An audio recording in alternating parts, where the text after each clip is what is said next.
Hola, ¿cómo están? Bueno, mi nombre es Graciela Braune, soy traductora pública de inglés y coordinadora de IncoTeaching Idiomas. Y hoy les quiero enseñar un tema que me pidieron mucho, que resulta confuso, que es la voz pasiva o passive voice. Para entender bien passive voice es necesario conocer bien los distintos tiempos verbales para saber exactamente cómo se forma la voz activa y en relación a ello, cómo transformarlo a voz pasiva. Entonces, bueno, vamos a arrancar y cualquier duda o comentario que tengan, después me los hacen llegar a través de la página de YouTube o de las distintas redes o por mail. Bueno, comencemos. ¿Cómo es que se forma esto de la voz activa y la voz pasiva? La voz activa es la oración común que empieza con el sujeto y el verbo y después sigue un objeto directo, como es en este caso this house. Entonces, si yo digo someone built this house in 1895, alguien construyó esta casa en 1895. ¿Qué es esto del objeto directo?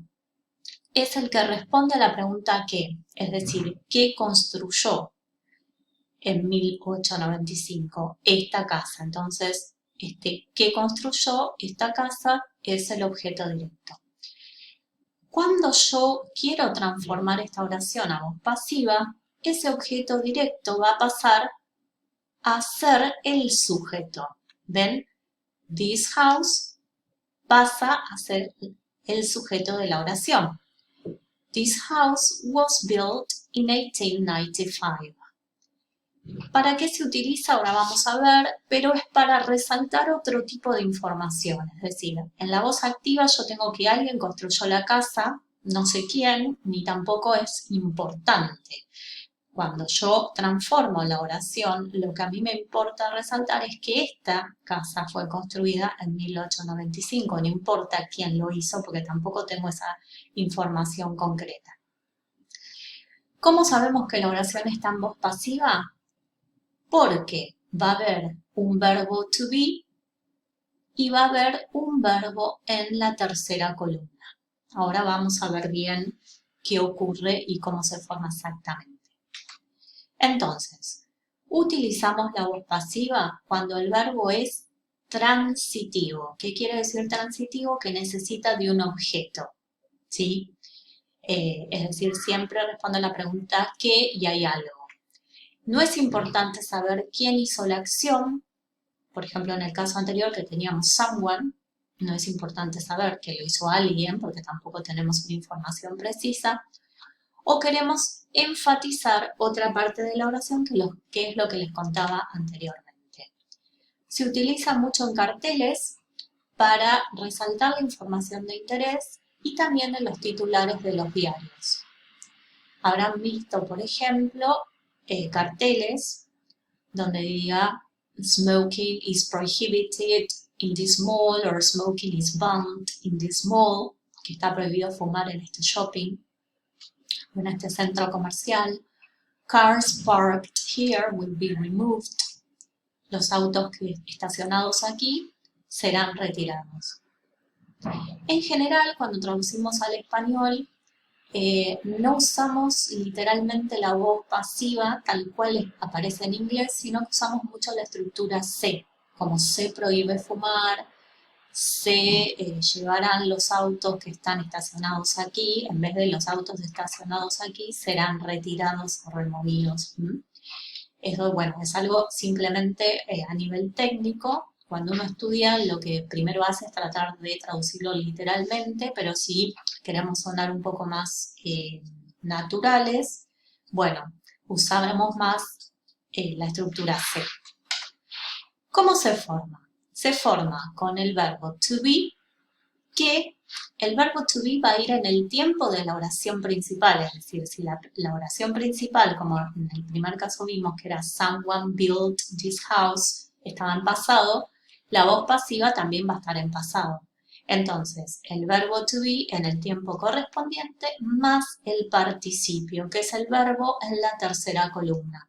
Si vienen viendo los videos anteriores, habrán escuchado que los verbos irregulares aparecen en 3 columnas. La primera columna es la del infinitivo, la segunda columna es la del pasado y la tercera columna dice past participle o participle, como les puse yo acá, que es, bueno, el que vamos a usar en la voz pasiva y en otros tiempos como son el present perfect y el past perfect, entre otros. Bueno, vamos ahora a ver cómo se forman los principales tiempos, ¿sí? Cómo pasamos oraciones en presente, en pasado, en futuro, etcétera, a voz pasiva. En el simple present, que tienen que tener en claro que este es el del do y el does, por eso les digo que para estudiar este tema primero hay que saber cuál es cada tiempo. Simple present, el verbo va a ir en presente y are más el participio. Entonces, this room is cleaned every day. Literalmente sería, este cuarto es limpiado todos los días o más naturalmente, se limpia este cuarto todos los días. En present continuous vamos a poner el verbo to be en present continuous, es decir, en am, is o are con el be, ing, más el participio. This house is being repaired at the moment. Que esta casa está siendo reparada en este momento o se está reparando esta casa en este momento. Simple past va a ir el verbo to be en pasado. Was o were más el participio. This room was cleaned yesterday. Esta habitación o este cuarto fue limpiado ayer o se limpió ayer. Past continuous, verbo to be en tiempo continuo, entonces was, were, been, más participio. This room was being cleaned when I arrived. Que este cuarto estaba siendo limpiado cuando llegué o se estaba limpiando este cuarto cuando llegué. Present perfect, el verbo to be en ese tiempo, es decir, llevaría el auxiliar has o have, been, más participio. This room looks nice, it has been cleaned.